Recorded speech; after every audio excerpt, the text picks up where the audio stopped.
दोस्तों आज हम पढ़ने जा रहे हैं 10th क्लास एनसीईआरटी साइंस का अध्याय 12 विद्युत पाठ से। तो चलिए दोस्तों आगे चलते हैं और आगे इसमें हम देखते हैं जूल का नियम या जूल का ऊष्मीय प्रभाव या विद्युत धारा का तापीय प्रभाव, तीनों एक ही हैं। आप कुछ भी कह दीजिए, जूल का नियम या जूल का ऊष्मीय प्रभाव या विद्युत धारा का तापीय प्रभाव। तो सबसे पहले हम देखते हैं इसकी डेफिनेशन। जूल के अनुसार किसी विद्युत परिपथ में यदि आर प्रतिरोध में आई धारा को टी समय के लिए, आर का मान कुछ भी हो सकता है, 2 ओम, 3 ओम, 4 ओम, आई का मान भी कुछ भी हो सकता है, 2 एम्पियर, 3 एम्पियर, 5 एम्पियर, और जो टी यानी समय दे रखा है उसका मान भी कुछ भी हो सकता है, 1 सेकंड, 2 सेकंड, जितने समय के लिए हम आई धारा को प्रवाहित करेंगे। जूल के अनुसार किसी विद्युत परिपथ में यदि आर प्रतिरोध, प्रतिरोध का मतलब है कि यहाँ पे कोई ना कोई विद्युत उपकरण या धातु का तार होगा। जूल के अनुसार किसी विद्युत परिपथ में यदि आर प्रतिरोध में आई धारा को टी समय के लिए प्रवाहित किया जाए तो चालक तार गर्म होने लगता है, अर्थात वहाँ ऊष्मा उत्पन्न होने लगती है। जैसा कि दोस्तों आपने विद्युत उपकरण जैसे फ्रिज, कूलर, पंखा, टीवी आदि देखे होंगे, जब हम इनमें अधिक देर तक विद्युत धारा प्रवाहित करते हैं तो ये गर्म होने लगते हैं, क्योंकि इनके अंदर क्या होता है, धातु के तार या वायर होते हैं। जब उन धातु के तार में विद्युत धारा अधिक समय के लिए प्रवाहित होती है तो वो धातु के तार गर्म होने लगते हैं और वो हीटिंग करते हैं, यानी ऊष्मा उत्पन्न करते हैं। और यह ऊष्मा क्या करती है, आसपास के क्षेत्र को भी गर्म कर देती है, जिसके कारण क्या होता है, विद्युत उपकरण गर्म हो जाते हैं। अब दोस्तों आपके दिमाग में क्वेश्चन आ सकता है कि यह तो एक कॉमन सी बात है, अगर हम किसी भी विद्युत उपकरण में धारा प्रवाहित करेंगे तो वो गर्म होगा। हाँ, ये कॉमन सी बात तो है, लेकिन इस वैज्ञानिक ने, यानी जो जूल नामक वैज्ञानिक थे, उन्होंने यह भी बताया कि जो उत्पन्न ऊष्मा होती है उसकी हम गणना भी कर सकते हैं। यह उनका महत्वपूर्ण कार्य था। चलिए दोस्तों आगे चलते हैं और आगे हम देखते हैं इसका डायग्राम। तो डायग्राम में आप देख सकते हैं हमने यहाँ पे बैटरी जोड़ रखी है और हमने यहाँ पे आर प्रतिरोध को जोड़ रखा है। आर प्रतिरोध के समांतर में हमने वोल्ट मीटर को जोड़ रखा है और श्रेणी क्रम में हमने यहाँ पे अमीटर भी जोड़ दिया है। कुंजी जो कि बंद अवस्था में है और परिपथ में आई धारा प्रवाहित हो रही है। आई धारा हम टी समय तक प्रवाहित कर रहे हैं।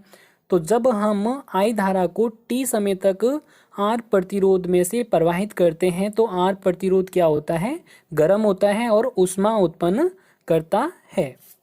चलिए दोस्तों आगे चलते हैं और आगे हम देखते हैं जूल के अनुसार उत्पन्न ऊष्मा H, जो ऊष्मा होती है उसे हम लिखते हैं H से। जूल के अनुसार उत्पन्न ऊष्मा H निम्न कारकों पर निर्भर करती है। तो H समानुपाती आई स्क्वायर, आई क्या है, धारा है, आई स्क्वायर, जो आई के ऊपर ये जो दो घात लगी है उसे हम क्या कहते हैं, वर्ग या स्क्वायर कहते हैं। और जो ये चिन्ह है ये समानुपाती का चिन्ह है। तो H समानुपाती आई स्क्वायर या आई का वर्ग। तो इसे हम हिंदी में कैसे लिखेंगे, यानी इसे भाषा के रूप में कैसे लिखेंगे वो देखते हैं। ऊष्मा H धारा के वर्ग के, तो पहले आपको धारा लिखनी है, फिर उसके ऊपर जो वर्ग यानी स्क्वायर लगा है उसे लिखना है।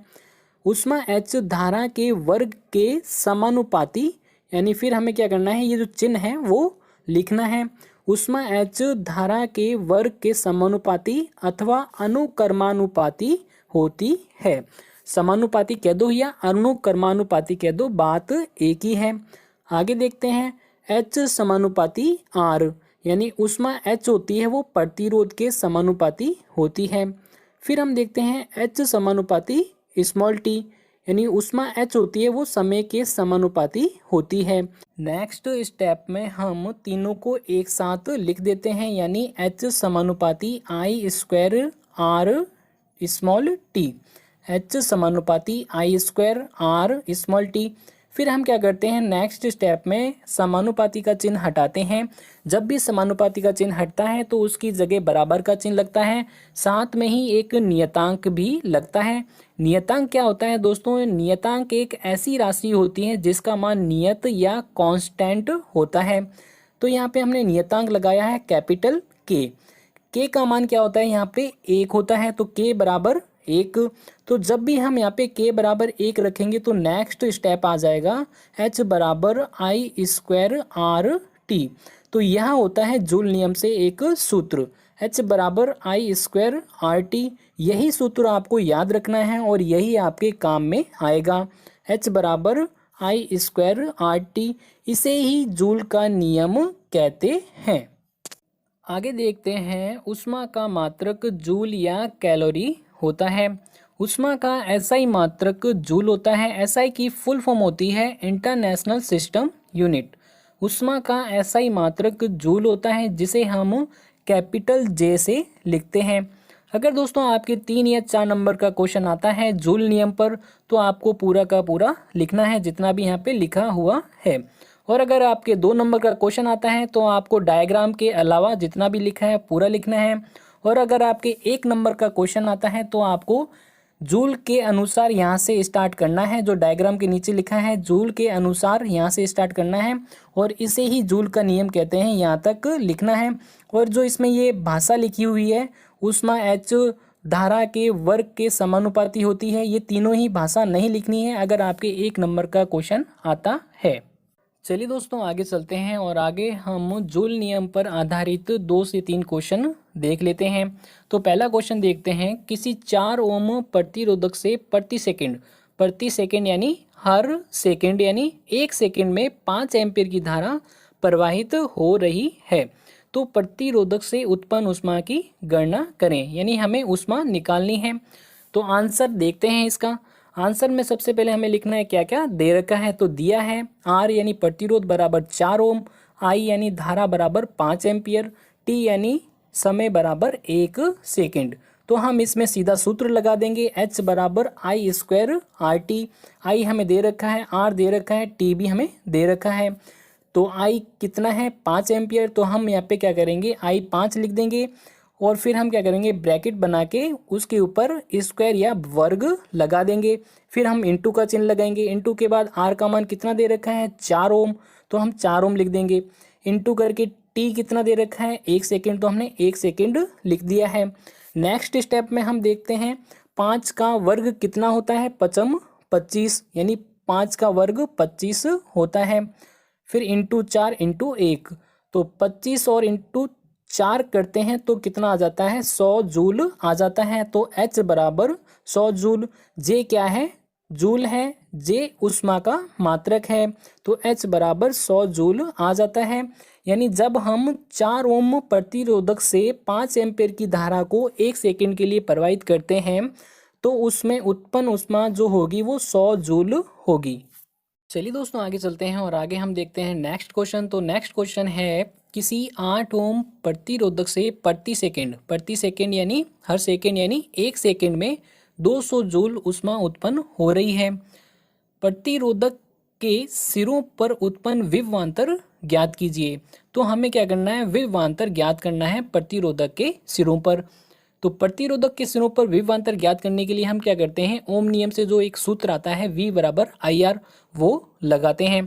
तो यहाँ पे आर तो हमें ज्ञात है लेकिन हमारे पास आई नहीं है, लेकिन क्वेश्चन में ऊष्मा दे रखी है। तो हम क्या करेंगे जूल नियम से जो सूत्र आया है वो लगाएंगे और उससे हम क्या करेंगे आई निकालेंगे। फिर हम क्या करेंगे ओम नियम से जो सूत्र आता है V बराबर आई आर, उसके अंदर हम क्या करेंगे आई और आर के मान रखेंगे और विभवांतर निकालेंगे। चलिए अब इसका आंसर देखते हैं। तो आंसर में सबसे पहले हमें लिखना है क्या क्या दे रखा है। तो दिया है आर यानी प्रतिरोध बराबर 8 ओम, ऊष्मा एच बराबर 200 जूल, समय टी बराबर 1 सेकेंड दे रखा है। तो हम क्या करते हैं जूल नियम से जो सूत्र आया था एच बराबर आई स्क्वायर आर टी, उससे हम आई का मान निकालते हैं। तो चलिए आगे चलते हैं, हम आई का मान निकालते हैं। तो एच बराबर आई स्क्वायर आर टी हमें निकालना है आई। तो हम क्या करेंगे पहले आई का सूत्र बनाएंगे। तो हम क्या करेंगे जो आर और टी गुणा में है उसे जब हम दूसरी साइड ले जाते हैं तो वो भाग में चला जाएगा। तो एच बटे आर टी बराबर आई स्क्वायर।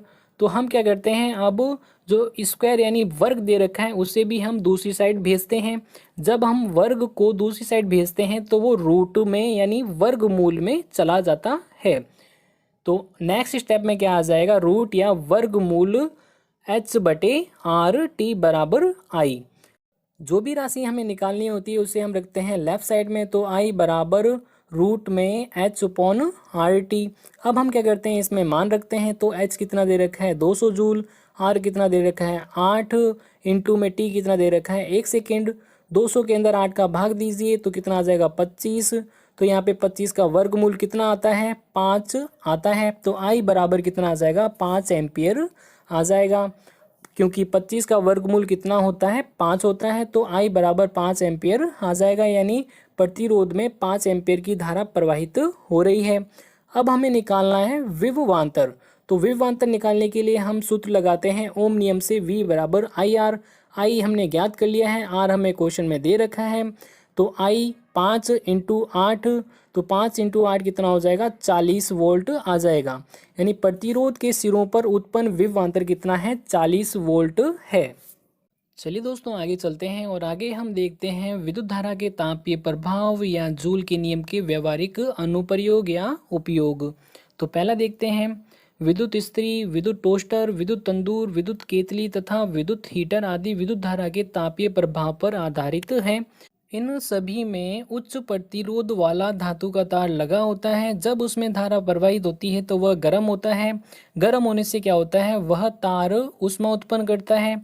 जो ऊष्मा उत्पन्न होती है उसका उपयोग विद्युत इस्त्री में कपड़ों को प्रेस करने में, विद्युत टोस्टर में टोस्ट को गर्म करने में, विद्युत केतली में चाय गर्म करने में, विद्युत हीटर में रोटी सेकने में या फिर कमरे को गर्म करने में किया जाता है। फिर देखते हैं दूसरा उपयोग, विद्युत तापीय प्रभाव का उपयोग प्रकाश उत्पन्न करने में किया जाता है, जैसे बल्बों से प्रकाश उत्पन्न करना। आपने बल्ब देखा ही है जो येलो कलर का प्रकाश उत्पन्न करता है, उसके अंदर क्या होता है, एक स्प्रिंग टाइप का एक तार होता है, वह टंगस्टन का होता है। जब उसमें धारा प्रवाहित होती है तो वह इतना गर्म हो जाता है कि वह येलो कलर का प्रकाश उत्पन्न करता है। बल्ब के तंतुओं को बनाने के लिए टंगस्टन धातु, जिसका गलनांक होता है 3380 डिग्री सेल्सियस, बल्ब के तंतुओं को बनाने के लिए टंगस्टन धातु का प्रयोग करते हैं। बल्बों में रासायनिक दृष्टि से अक्रिय नाइट्रोजन तथा ऑर्गन गैस भरी जाती है, जिससे उसके तंतु की आयु में वृद्धि हो जाती है।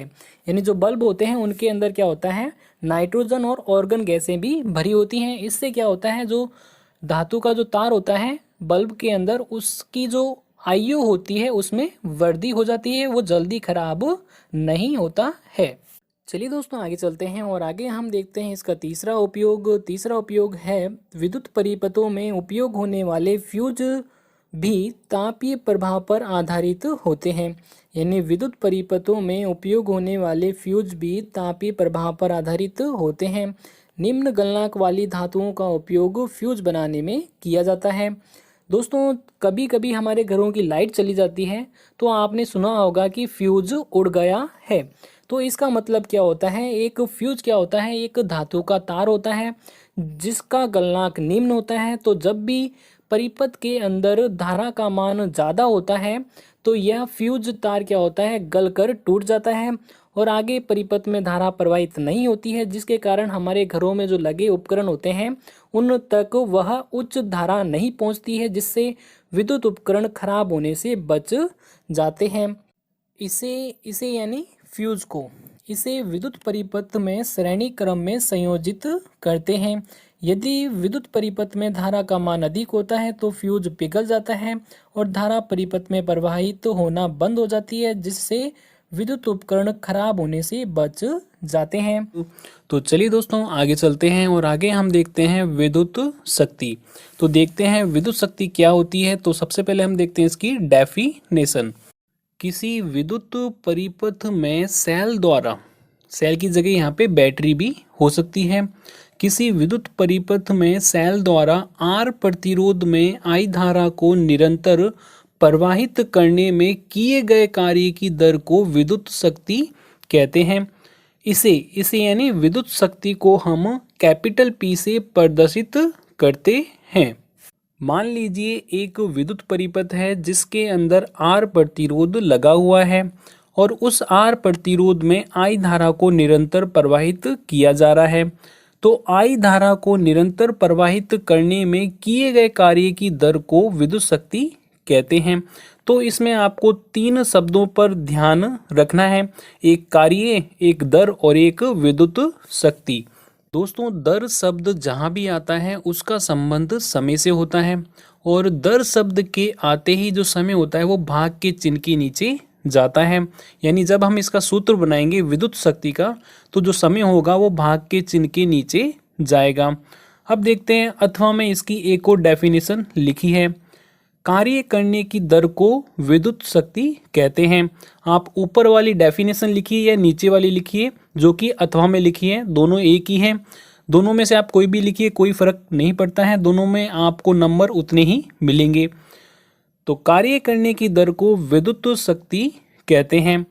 इसमें कार्य क्या है, भाग के चिन्ह के ऊपर जाएगा, और दर आते ही जो समय होता है वो भाग के चिन्ह के नीचे जाता है, और बराबर करके हम विद्युत शक्ति लिखेंगे। तो इसका सूत्र क्या हो जाएगा दोस्तों, विद्युत शक्ति P बराबर W अपॉन में T। W क्या होता है, कार्य, और T क्या होता है, समय। तो विद्युत शक्ति का सूत्र क्या बन जाता है, P बराबर W अपॉन में T। चलिए दोस्तों आगे चलते हैं, और आगे हम यहाँ पे क्या करेंगे, विद्युत शक्ति के और सूत्र डेरिवेट करेंगे। तो देखते हैं पहले, तो सबसे पहले हम देखते हैं V बराबर, चूंकि V बराबर W अपॉन Q होता है। V यहाँ पे क्या है, विभवांतर है, और W यहाँ पे कार्य है, Q क्या है, आवेश है। आवेश को हम कैपिटल Q से भी लिखते हैं, और कभी कभी हम इसे स्मॉल q से भी लिखते हैं, तो आपको कंफ्यूज होने की ज़रूरत नहीं है।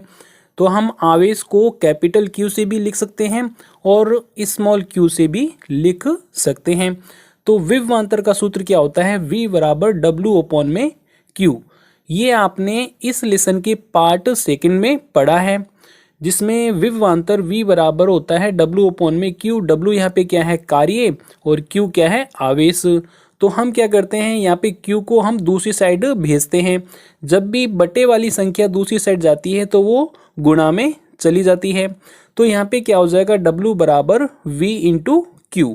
तो हम यहाँ पे क्या करेंगे, जो सूत्र है P बराबर W अपॉन में T, तो हम क्या करते हैं, यहाँ पे W की जगह हम VQ रख सकते हैं, क्योंकि यहाँ पे VQ बराबर क्या है, W, और ऊपर भी क्या है, W। ओके, तो यहाँ पे W क्या है, कार्य, तो यहाँ पे हम W की जगह VQ रख सकते हैं। तो P बराबर क्या हो जाएगा, VQ अपॉन में T, VQ अपॉन में T। और आपको पता ही है धारा का सूत्र I बराबर Q अपॉन स्मॉल t।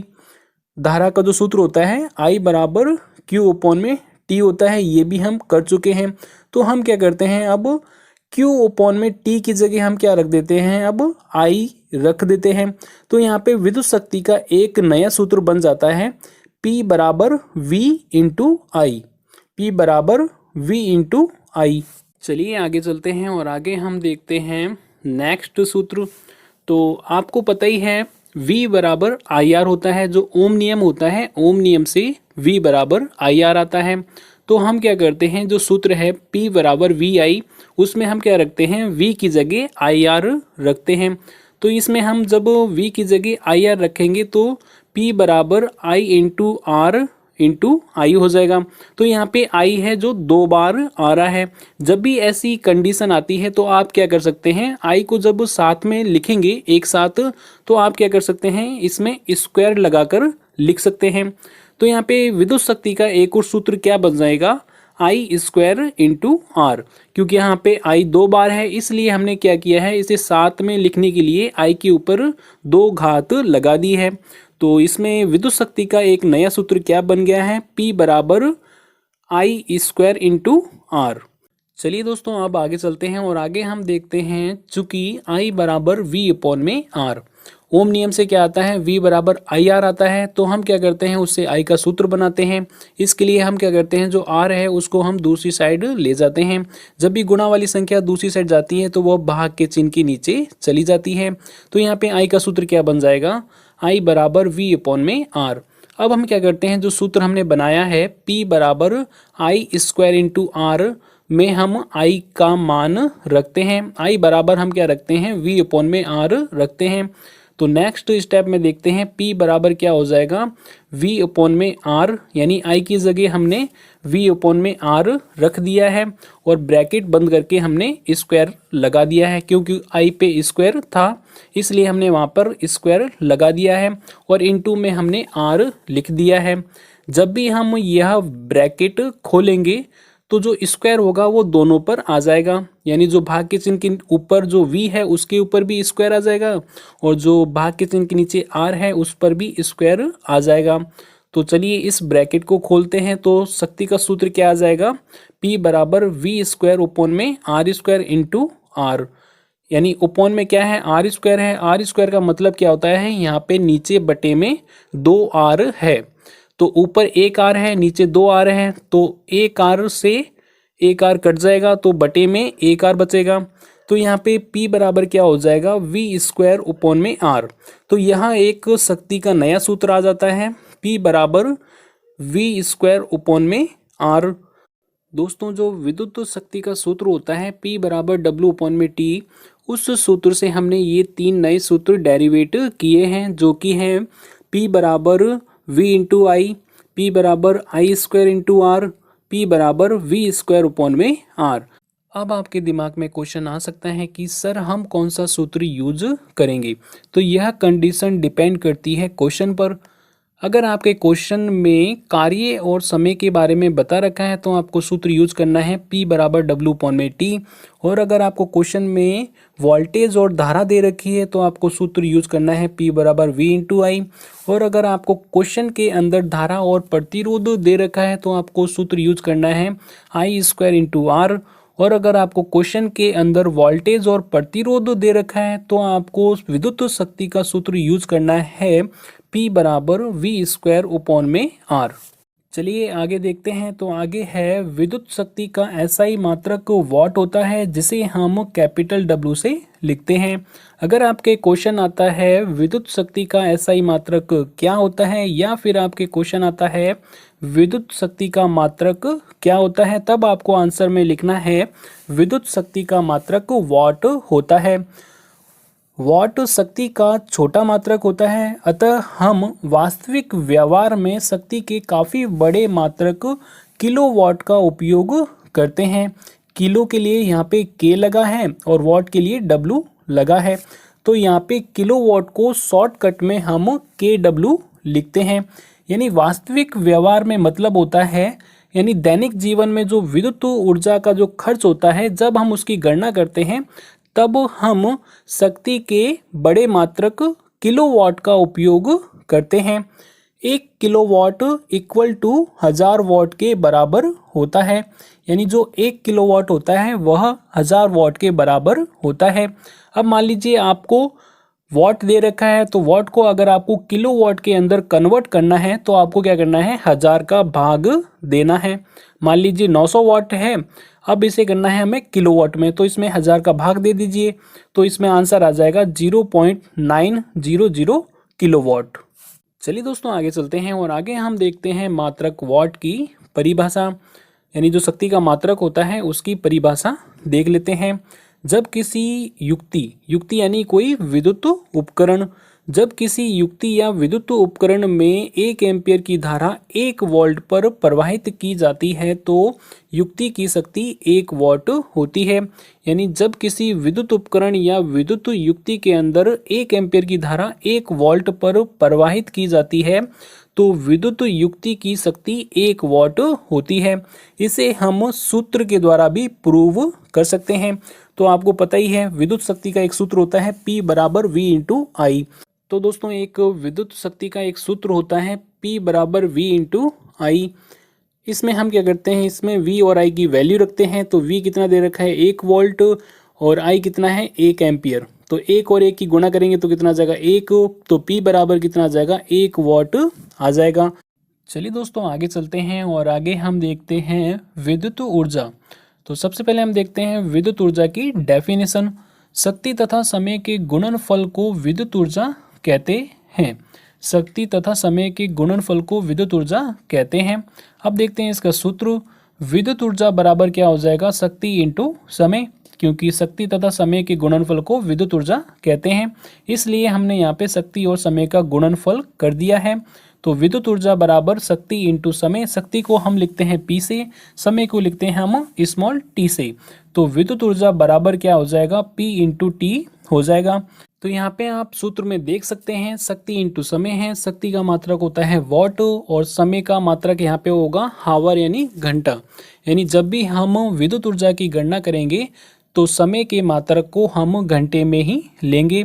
तो शक्ति से आ जाता है W और समय से आ जाता है H यानी हावर। तो इसका मात्रक यानी जो विद्युत ऊर्जा का मात्रक वॉट हावर यानी वॉट घंटा होता है। इसका व्यापारिक मात्रक किलो वॉट घंटा यानी kWh होता है, जिसे सामान्य बोलचाल में यूनिट भी कहते हैं। यानी जब हम शक्ति के व्यापारिक मात्रक किलोवाट का यूज करते हैं तो विद्युत ऊर्जा का भी व्यापारिक मात्रक आ जाता है किलोवाट घंटा यानी किलोवाट हावर, जिसे सामान्य बोलचाल में यूनिट भी कहते हैं। इसमें जो शब्द आया है यूनिट, इस शब्द को आपने शायद अपनी दैनिक जीवन में कभी सुना होगा। जो दोस्तों हमारे बिजली का जो बिल आता है उसमें यूनिट उपभोग लिखा होता है, यानी हम 1 महीने या 2 महीने में कितनी यूनिट खर्च करते हैं, यानी कितनी विद्युत ऊर्जा का खर्च करते हैं, वो यूनिट के रूप में लिखा होता है। तो वही शब्द यहाँ पे यूज किया गया है। चलिए आगे चलते हैं और आगे हम देखते हैं 1 यूनिट इक्वल टू 1 kWh यानी 1 किलोवाट हावर, क्योंकि हम यूनिट को किलोवाट हावर भी कहते हैं और किलोवाट हावर को हम यूनिट भी कहते हैं। तो यूनिट और हावर एक दूसरे के इक्वल होते हैं। तो 1 यूनिट इक्वल टू 1 kWh। अब हम यह भी देख लेते हैं कि 1 यूनिट में कितने जूल होते हैं। जूल जो होता है विद्युत ऊर्जा का SI मात्रक होता है। तो हमें क्या करना पड़ेगा, जितने भी जो मात्रक दे रखे हैं वो हमें SI में रखने पड़ेंगे। तो 1 किलोवाट में कितने हो जाएंगे, 1000 वाट हो जाएंगे। यानी वाट क्या होता है, शक्ति का SI मात्रक होता है। फिर हावर दे रखा है, इसे भी हमें सेकंड में चेंज करना पड़ेगा, क्योंकि जो समय का SI मात्रक सेकंड होता है। तो यहाँ पे 1 हावर में कितने सेकंड हो जाएंगे, 3600 सेकंड। 1000 और 3600 की जब आप गुणा करेंगे तो कितना आ जाएगा, 3.6 इंटू 10⁶ आ जाएगा। 10⁶ का मतलब है 1 के आगे 6 जीरो, यानी 3.6 इंटू 1 के आगे 6 जीरो। इसे हमने शॉर्टकट में लिखा है, यानी 10 की घात के रूप में लिखा है। तो 1 unit equal to 3.6 into 10⁶ joule आ जाएगा। तो दोस्तों 1 यूनिट बराबर 3.6 इंटू 10⁶ जूल आ जाएगा। आगे देखते हैं विद्युत ऊर्जा का SI मात्रक जूल होता है, जिसे कैपिटल J से लिखते हैं। अगर आपके क्वेश्चन आता है विद्युत ऊर्जा का SI मात्रक क्या होता है, तब आपको लिखना है जूल। तो विद्युत ऊर्जा का SI मात्रक जूल होता है, जिसे कैपिटल J से लिखते हैं। चलिए दोस्तों आगे चलते हैं और आगे हम देखते हैं विद्युत शक्ति तथा विद्युत ऊर्जा पर आधारित 2 से 3 क्वेश्चन। तो पहला क्वेश्चन देखते हैं, कोई विद्युत बल्ब 220 वोल्ट के जनित्र से संयोजित है। यदि बल्ब से 0.5 एम्पियर विद्युत धारा प्रवाहित होती है तो बल्ब की शक्ति क्या है, यानी हमें शक्ति ज्ञात करनी है। तो आंसर में देखते हैं, आंसर में हमें सबसे पहले लिखना है क्या क्या दे रखा है। तो दिया है विभवांतर बराबर, यानी V बराबर हमें दे रखा है 220 वोल्ट, और विद्युत धारा यानी I बराबर हमें दे रखा है 0.5 एम्पियर। तो दोस्तों हमें यहाँ पर क्वेश्चन के अंदर V और I दे रखा है। तो हम यहाँ पे क्या करेंगे, शक्ति का सूत्र P बराबर V इंटू आई लगाएंगे। P बराबर V इंटू आई लगाएंगे। अब इसमें हम क्या करते हैं, वैल्यू रखते हैं। तो V हमें कितना दे रखा है 220 वोल्ट, इंटू आई हमें कितना दे रखा है 0.5 एम्पियर। जब हम 220 वोल्ट इंटू 0.5 एम्पियर करेंगे तो आंसर आ जाएगा 110 वॉट, यानी P बराबर कितना आ जाएगा 110 वॉट आ जाएगा। यानी जो विद्युत बल्ब है उसकी शक्ति 110 वॉट है। चलिए दोस्तों आगे चलते हैं और आगे हम देखते हैं नेक्स्ट क्वेश्चन। तो नेक्स्ट क्वेश्चन है, एक घर में 400 वॉट का रेफ्रिजरेटर, 200 वॉट की टीवी और 150 वॉट का पंखा और 50 वॉट का बल्ब लगा है। ये सभी उपकरण प्रतिदिन 8 घंटे चलते हैं, यानी एक दिन में 8 घंटे चलते हैं। 3 रुपये प्रति किलोवाट हावर, किलोवाट हावर को हम यूनिट भी कहते हैं। तो 3 रुपये प्रति किलोवाट हावर या यूनिट की दर से इन्हें 30 दिन तक चलाने के लिए विद्युत ऊर्जा का मूल्य क्या होगा। यानी एक यूनिट का मूल्य 3 रुपये है और अगर हम इन सभी उपकरणों को 30 दिन तक चलाते हैं तो विद्युत ऊर्जा का मूल्य कितना होगा वो हमें ज्ञात करना है। तो इसके लिए हमें क्या करना पड़ेगा, पहले हमें विद्युत ऊर्जा का खर्च निकालना पड़ेगा, फिर हम विद्युत ऊर्जा का मूल्य भी निकाल लेंगे। चलिए दोस्तों अब इसका आंसर देखते हैं। तो आंसर में सबसे पहले हमें लिखना है कुल विद्युत शक्ति यानी P। तो कुल विद्युत शक्ति कितनी है पहले हमें वो गणना करनी है। तो कुल विद्युत शक्ति हमें दे रखी है 400 volt plus 200 volt plus 150 volt plus 50, यानी जितने भी विद्युत उपकरण जुड़े हैं उनकी जो वॉट है उन सभी को जोड़ देना है। तो इससे कुल विद्युत शक्ति आ जाएगी। तो कुल विद्युत शक्ति P बराबर कितना हो जाएगा 400 plus 200 plus 150 volt plus 50 volt. तो टोटल P बराबर कितनी आ जाएगी 800 वोल्ट आ जाएगा। इस 800 वोल्ट को हमें कन्वर्ट करना है किलोवाट में। तो हमें क्या करना है 800 में 1000 का भाग देना है। तो P बराबर कितना आ जाएगा 0.800 किलोवाट, क्योंकि हमें विद्युत शक्ति का जो मात्रक होगा जब भी हम विद्युत ऊर्जा की गणना करेंगे किलोवाट में रखेंगे। फिर हमें निकालना है समय। तो कुल समय यानी स्मॉल t बराबर कितना हो जाएगा 8 × 30, यानी एक दिन में ये चलते हैं 8 घंटे। तो 30 दिनों तक कितने घंटे चलेंगे।